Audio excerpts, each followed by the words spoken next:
Good morning.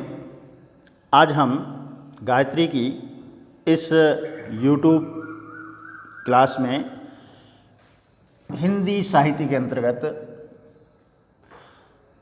हमने रीतिकाल पढ़ लिया था। अब इसके आगे आता है आधुनिक काल। आधुनिक काल में हम आज चर्चा करेंगे भारतेंदु युग की।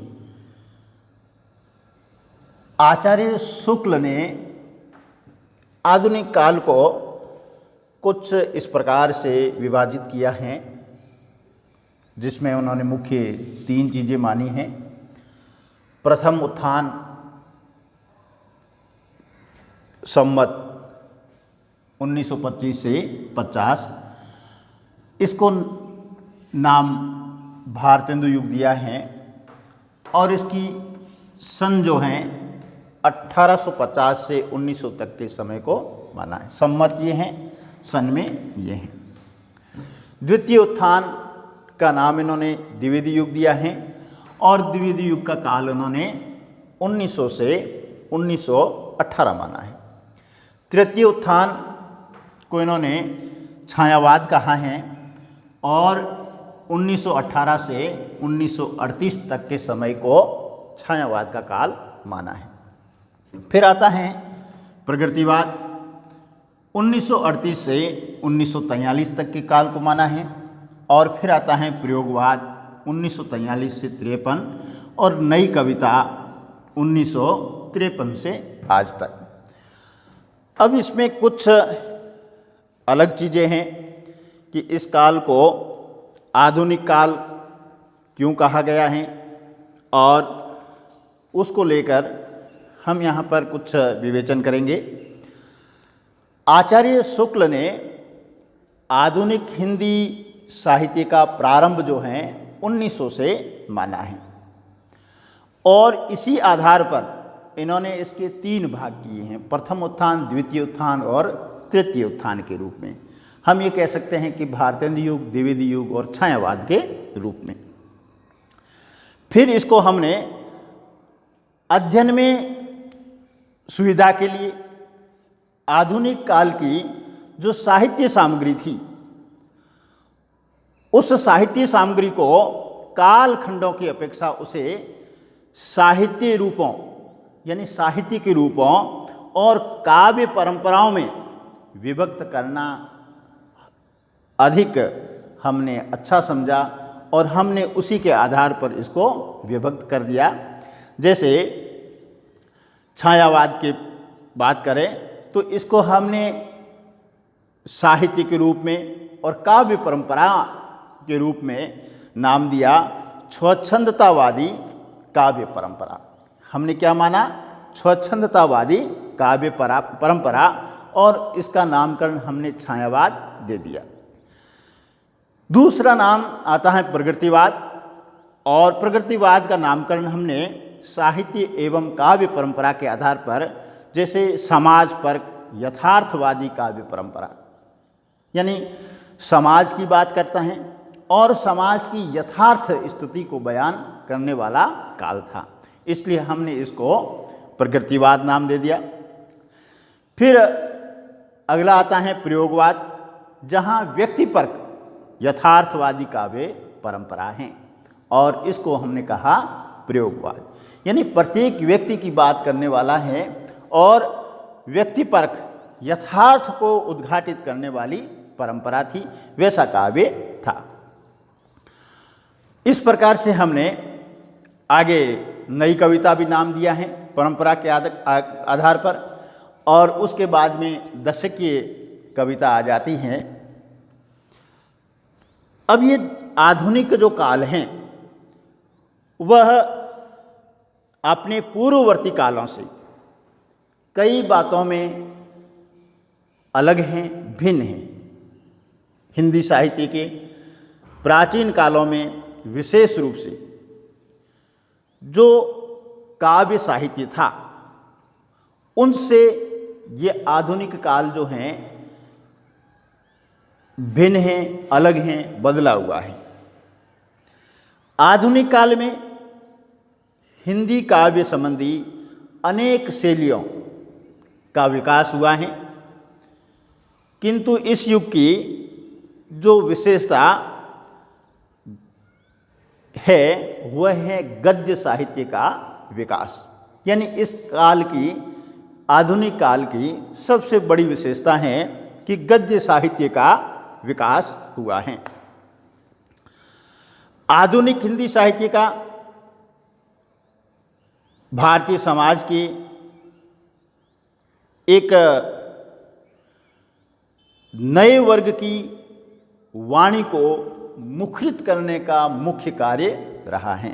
यानी आधुनिक हिंदी साहित्य ने भारतीय समाज की एक नए वर्ग की वाणी को मुखरित किया है, उसकी आवाज़ को उठाया है, जो कि नवीन शासन प्रणाली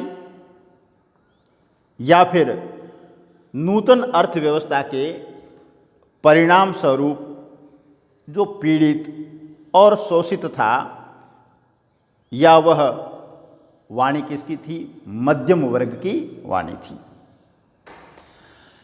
फिर देखिए कि इसको आधुनिक युग ही क्यों कहा, इसका नामकरण जो है आधुनिक युग क्यों पड़ा। तो यहाँ ये कह रहे हैं कि आधुनिक शब्द के दो अर्थ लगाए जा सकते हैं। एक में मध्यकाल से भिन्नता, यानी इससे पहले जो मध्यकाल था, भक्ति काल और रीति काल, तो उससे यह काल बिल्कुल भिन्न हैं, अलग हैं। और दूसरा ये है नवीन इलौकिक दृष्टिकोण की सूचना देता है। किसकी बात करता है? नवीन इलौकिक दृष्टिकोण की सूचना देता है। मध्यकाल अपने अवरोध, जिसे अपन कहते हैं जड़ता और रूढ़िवादिता के कारण स्थिर और एक रस हो चुका था। एक विशिष्ट ऐतिहासिक प्रक्रिया ने उसे पुनः गत्यात्मक बनाया। आधुनिक काल में बंधे हुए जो घाट थे वह टूट गए और जीवन की धारा विविध स्रोतों में फूट निकली। यानी इस काल में कई प्रकार के नए शैलियों का, परंपराओं का विकास हुआ। जो बंधी बंधाई परंपरा थी वह पीछे रह गई। आधुनिक शब्द से दो अर्थ ध्वनित होते हैं या दो अर्थ निकलते हैं। वह यह है इलौकिक दृष्टिकोण। अब इलौकिक दृष्टिकोण कैसा? जैसे धर्म के मामले में, दर्शन के मामले में, साहित्य के मामले, चित्र के मामले में आदि सभी के प्रति नए दृष्टिकोण का इस काल में आविर्भाव हुआ था। अब जो है हम पढ़ेंगे पर्टिकुलर हमारा भारतेंदु युग क्या था, इसके बारे में, इसकी क्या विशेषताएं थी, इसको हम थोड़ा सा विस्तार से पढ़ेंगे। भारतेंदु युग। भारतेंदु हरिश्चंद्र आधुनिक युग के प्रवर्तक माने जाते हैं। क्या माना है? भारतेंदु को आधुनिक युग का प्रवर्तक माना है। ये राष्ट्रीय जागरण के अग्रदूत माने जाते थे। इनके युग में रीतिकालीन परिपाटी की कविता का अवसान यानी अंत और राष्ट्रीय एवं समाज सुधार भावना की कविताओं का उदय हुआ। क्या हुआ? यानी जो रीतिकालीन परंपरा से कविताएं लिखी जा रही थी उसका अवसान, अंत हो गया और उस समय देश गुलाम था, हमें आवश्यकता थी राष्ट्रीय भावना से ओतप्रोत कविता हो, समाज सुधार संबंधी संदेश वाली कविता हो। तो इस प्रकार की राष्ट्रीयता की भावना और समाज सुधार भावना की कविता का भारतेंदु युग में उदय हो गया। आचार्य रामचंद्र शुक्ल ने भारतेंदु हरिश्चंद्र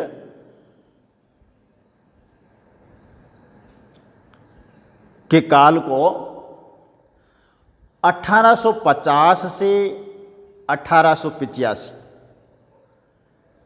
के रचना काल को दृष्टि में रखकर सम्मत 1925 से 1950 की अवधि को नई धारा कह सकते हैं या प्रथम उत्थान की संज्ञा दी है। यानी 1850 में भारतेंदु जी का जन्म हुआ था और 1885 में इनका निधन हुआ था। अब इस काल को उन्होंने मद्देनज़र रखते हुए इस प्रथम उत्थान काल को जो समय दिया है आचार्य रामचंद्र शुक्ल जी ने, वह सम्मत 1925 से 1950 तक की अवधि को माना है।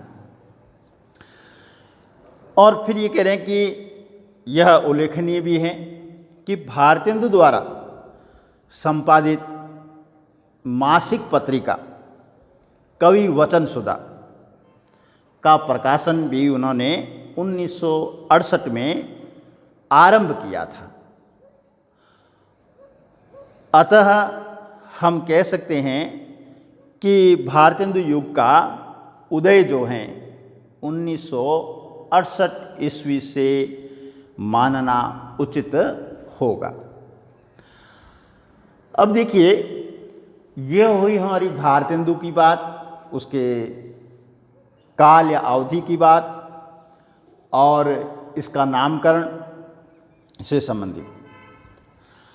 अब हम इसकी कुछ प्रवृत्तियां पढ़ेंगे, कुछ इस काल की विशेषताएं पढ़ेंगे कि भारतेंदु काल की प्रमुख प्रवृत्तियां जो हैं वह क्या रही थी। सबसे पहले हमने इसके परिचय में भी कहा था कि रीतिकाल का अंत हो गया और जो नई कविता आई हैं उसमें राष्ट्रीयता की भावना है और समाज सुधार की भावना है। तो सबसे पहली इसकी विशेषता है राष्ट्रीयता, यानी रीतिकालीन जो कविता थी वह वीर रस और कवियों के अंदर जो भावना थी वो क्षेत्रीय भावना थी। यानी एक प्रकार से संकीर्ण राष्ट्रीयता से ऊपर नहीं उठ सके थे वह, यानी उनमें राष्ट्रीयता थी तो अपने प्रांत तक की थी, अपने क्षेत्र तक की थी, अपनी रियासत तक ही उनकी राष्ट्रीयता सीमित थी। देश के उत्कर्ष और अपकर्ष के लिए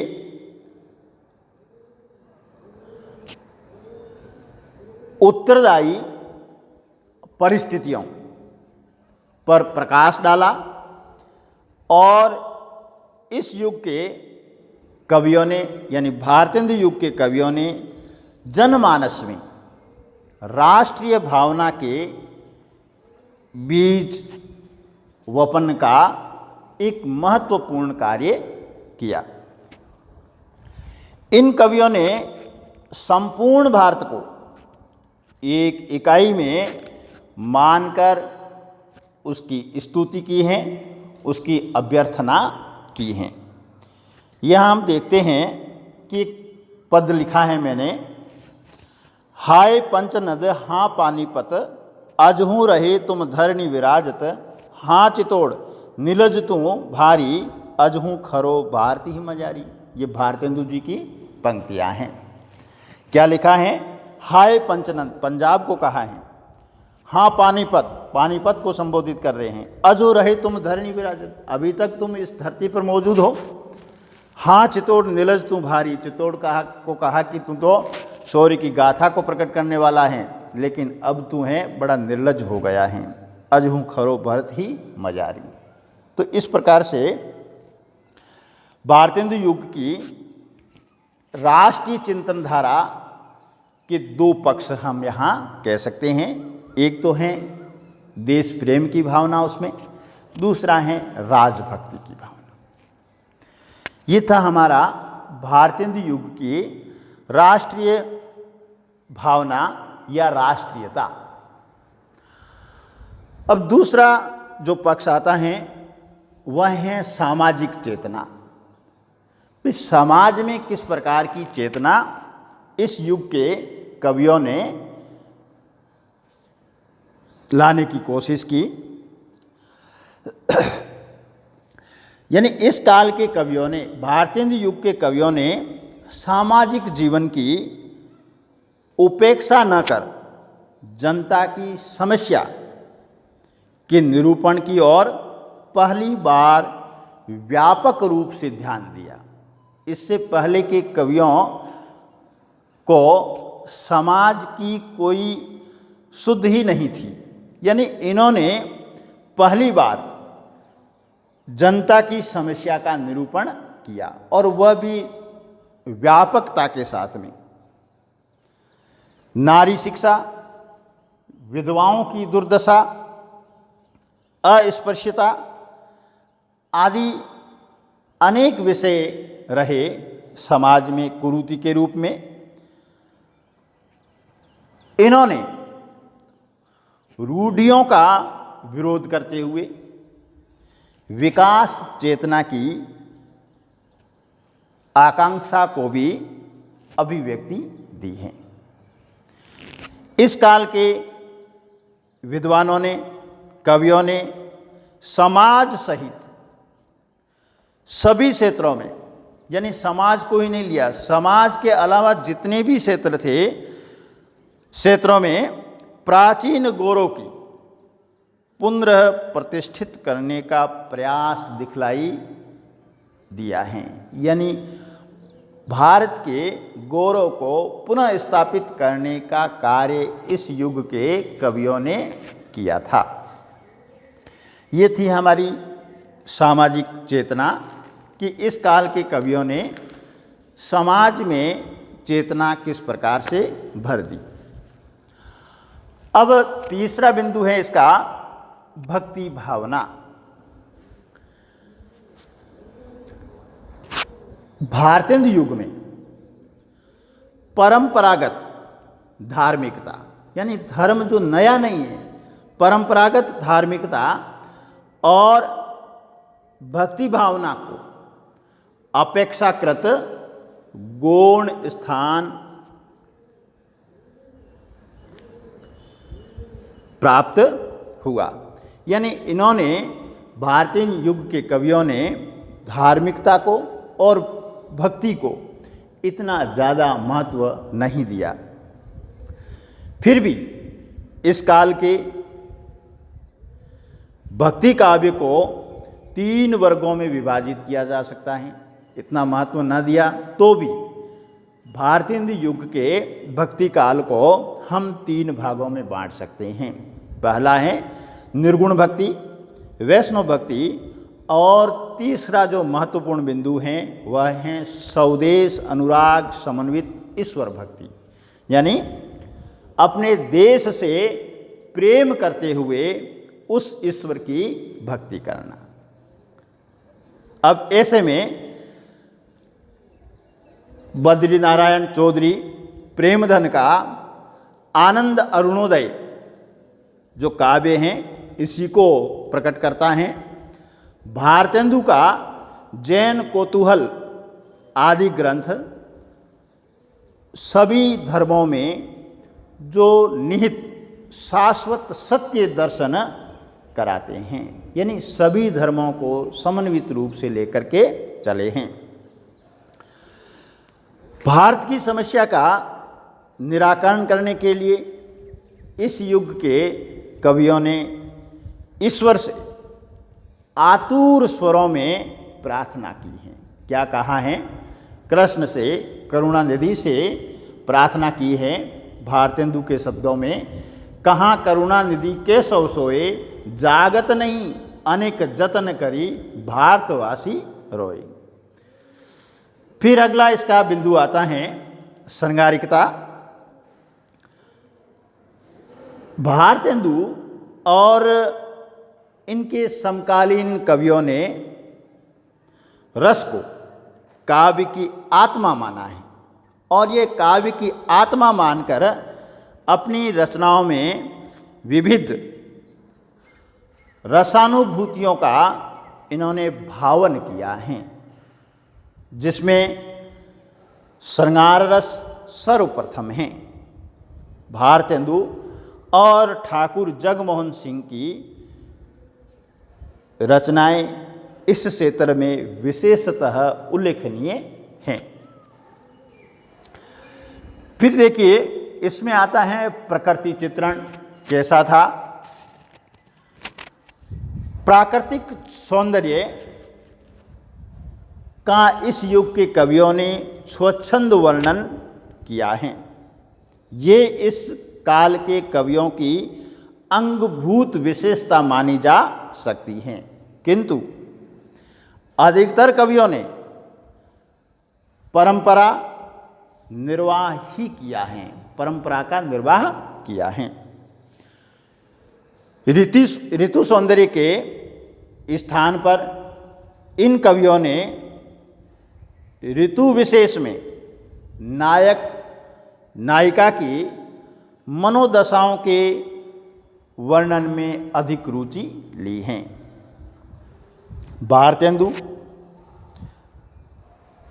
ने अपनी रचना बसंत होली में प्रकृति चित्रण किया है। अंबिका दत्त व्यास ने पावस पचासा बसंत ऋतु का वर्णन है। गोविंद गिल्ला भाई इन्होंने अपने षड ऋतु और पावस पयोनिधि में भी प्रकृति का चित्रण किया है और इन काव्यों में प्रकृति के बहुरंग चित्र हमें देखने को मिलते हैं। फिर आता है इसमें हास्य और व्यंग्य। ये इस काल का हम कह सकते हैं कि राष्ट्रीयता की बात के बाद में सामाजिकता की बात आती है और तीसरा बिंदु जो है हम इसमें हास्य और व्यंग्य को ले सकते हैं। यानी यह जो काल था वह भारत की अधीनता का काल था, अंग्रेजी हुकूमत थी यहाँ पर, तो पश्चिमी सभ्यता हावी थी। हम कह सकते हैं इसमें कि पश्चिमी सभ्यता, विदेशी शासन और सामाजिक अंधविश्वासों और रूढ़ियों आदि पर व्यंग्य करने के लिए इस युग के या इस काल के कवियों ने विषय और शैली की दृष्टि से अनेक नए नए प्रयोग किए हैं। यानी अपने अपने हिसाब से, अपने अपने विषय के अनुसार, अपनी अपनी शैली के अनुसार इन्होंने इन चीज़ों पर, पश्चिमी सभ्यता पर, विदेशी शासन पर, सामाजिक अंधविश्वासों पर और भारत की परंपरागत जो रूढ़ियाँ थी उस पर व्यंग्य किया है। फिर इसकी मुख्य विशेषता अपन कह सकते हैं वह है समस्या पूर्ति।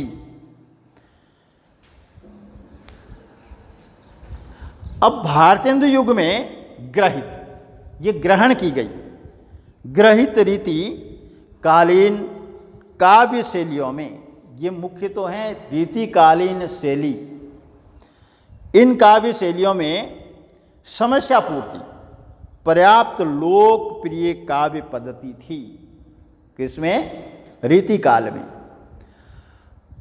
जिसमें कवियों की प्रतिभा और रचना कौशल को परखा जाता था। समस्या पूर्ति में कवियों की प्रतिभा को देखा जाता था और रचना कौशल को परखा जाता था। रीति काल में जो कवि था वह अपने आप को आचार्य और कवि स्थापित करने के लिए नई नई रीतियों की नए नए काव्य रचा करता था और उसमें अपनी प्रतिभा को दिखाता था, अपने रचना कौशल को दिखाता था। यही जो है समस्या यहाँ भी रही हैं। इस काल में कवि अपनी प्रतिभा और रचना कौशल को दिखाने के लिए सभाएं करते थे, गोष्ठी करते थे, सम्मेलन बुलाकर समस्या पूर्ति से संबंधित मुद्दों पर विस्तार से विचार विमर्श किया करते थे। तो यह जो समस्या पूर्ति का बिंदु जो है, ये विशेषता जो हैं, ये प्रवृत्ति जो हैं, वह रीति काल से इस भारतेंदु युग में आई थी। फिर आता है कि इस काल में काव्य अनुवाद। अब बहुत से काव्यों का इस काल में अनुवाद भी किया गया था। भारतेंदु युगीन कवियों ने मौलिक रचनाओं के साथ साथ, अपनी स्वयं की मौलिक रचनाओं के साथ साथ संस्कृत और अंग्रेजी से काव्य अनुवाद भी लिया। यानी ये सबसे पहले अनुवाद की प्रवृत्ति किसमें थी? संस्कृत काव्य में थी और अंग्रेजी काव्य में थी। ये प्रवृत्ति जो है भारतेंदु युग में भी आई। इनमें शब्द अनुवाद के स्थान पर भाव सौंदर्य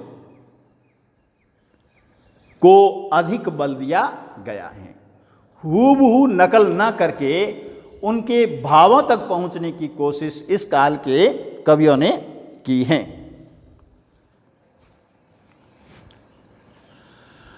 राजा लक्ष्मण सिंह ने कालिदास के मेघदूत का अनुवाद किया, रघुवंश का अनुवाद किया। भारतेंदु ने नारद भक्ति सूत्र और सांडिल्य भक्ति सूत्र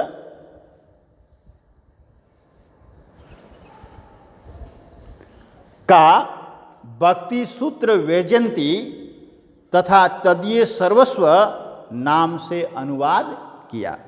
यानी भारतेंदु जी ने भी नारद भक्ति सूत्र को तो भक्ति सूत्र वैजयंती के नाम से और सांडिल्य भक्ति सूत्र को तदीय सर्वस्व नाम से अनुवाद किया। तो इस काल में भी एक काव्य अनुवाद की प्रवृत्ति जो है मुखर होती है। फिर हमारे बीच में आता है काव्य रूप, कि इस काल के कवियों के द्वारा जो काव्यों की रचना हुई हैं वह किस रूप में हुई हैं। भारतेंदु युग के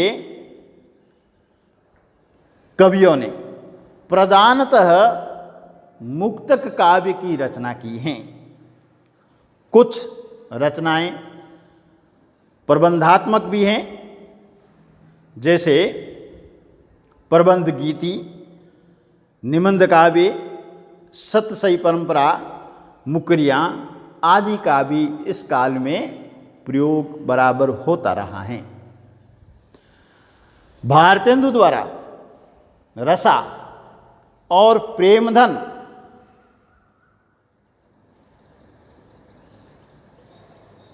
द्वारा अब्र उपनाम से उर्दू में गज़ल भी लिखे जा रहे थे।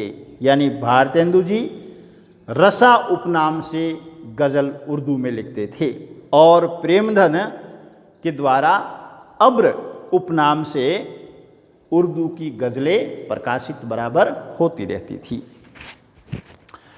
फिर इसमें आता है कि इस काल का छंद कौन सा था। भारतेंदु युग के कवियों ने दोहा, चौपाई, सोरठा, कुंडलियाँ, रोला, हरिगीतिका, कवित, सविया, मंदाक्रांता, शिखरणी, वंशस्थ, बसंत तिलका आदि का प्रयोग किया है। भारतेंदु ने बंगला के जो प्यार नाम का एक छंद है, इसका भी प्रयोग अपने काव्य में किया है। यानी अन्य भाषाओं में चलने वाले छंदों को भी इस काल के कवियों ने अपनाया है। फिर आता है इस काल की मुख्य भाषा क्या थी। इस युग में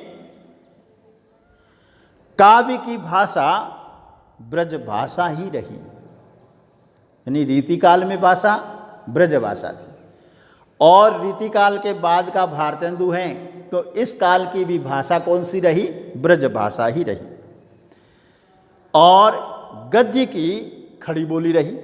लेकिन अनेक कवियों ने अपने काव्यों में खड़ी बोली का प्रयोग करने की भी कोशिश की है।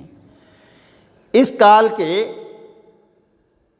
अंत में श्रीधर पाठक ने ब्रज और खड़ी बोली दोनों की रचनाएं की हैं। देखिए, ये तो हमारी कुछ इस काव्य से संबंधित विशेषताएं थी, इस काव्य की प्रवृत्तियां थी। अब हम जो हैं इस काल के प्रमुख कवियों का भी यहाँ थोड़ा सा परिचय कर लेते हैं। सबसे पहले आते हैं इस काल के भारतेंदु हरिश्चंद्र जी। इनकी रचनाएं हैं कवि वचन सुधा, हरिश्चंद्र चंद्रिका। ये हरिश्चंद्र चंद्रिका एक पत्र था, और भारतेंदु जी हिंदी भाषा में प्रबल हिंदीवाद के रूप में सामने आने पर उन्होंने उर्दू शैली में कविताएं लिखी। हिंदी के प्रबल दावेदार थे, हिंदी को ज़्यादा मजबूत करने वाले थे और हिंदीवाद को बल देने वाले थे। फिर भी उर्दू शैली में भी इन्होंने कविताएं लिखी। खड़ी बोली में इन्होंने दशरथ विलाप तथा फूलों का गुस्सा काव्य की रचना की। दूसरा चरित्र है इस काल का, वह है बद्री नारायण चौधरी प्रेमधन। नागरी नीरद एक मासिक पत्रिका निकाली थी इन्होंने।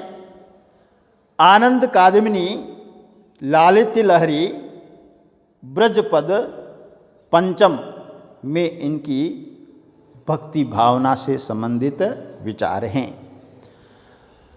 छंदोबद्ध रचनाओं के अतिरिक्त कजली और लावनी शैलियों में भी इनकी रचनाएं मिलती हैं। यानी छंदबद्ध रचनाएं तो है ही, उसके बाद में कजली और लावनी दो शैली और हैं, उनमें भी प्रेमधन जी की रचनाएं हमें मिलती हैं। तीसरा चरित्र आता है इस काल का, वह है प्रताप नारायण मिश्र। कविता, निबंध और नाटक इनके मुख्य क्षेत्र रहे हैं। ये कविता भी लिखते थे, निबंध भी लिखते थे और नाटक भी लिखा करते थे। कानपुर की साहित्यिक संस्था रसिक समाज से इनका निकट का संबंध था। प्रताप लहरी एक कविताओं का संकलन है इनका। ब्राह्मण एक पत्र है इनका। फिर आते हैं ठाकुर जगमोहन सिंह। ठाकुर जगमोहन सिंह श्रृंगार और प्रकृति सौंदर्य के प्रमुख कवि माने जाते हैं। इनके काव्यों का मुख्य विषय भी श्रृंगार और प्रकृति सौंदर्य ही है। श्यामा स्वप्न इनका एक उपन्यास है। ऋतु संहार और मेघदूत का इन्होंने अनुवाद किया था। अगला चरित्र आता है अंबिका दत्त व्यास।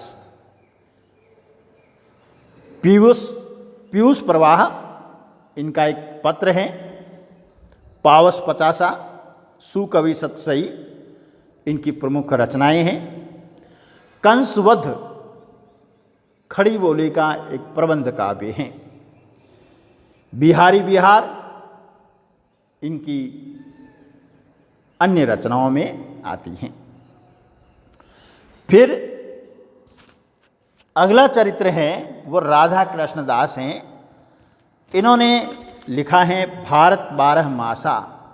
दूसरा इनका काव्य है देश दशा, और संपूर्ण इनका काव्य जो है वो राधा कृष्ण ग्रंथावली के नाम से संकलित हैं।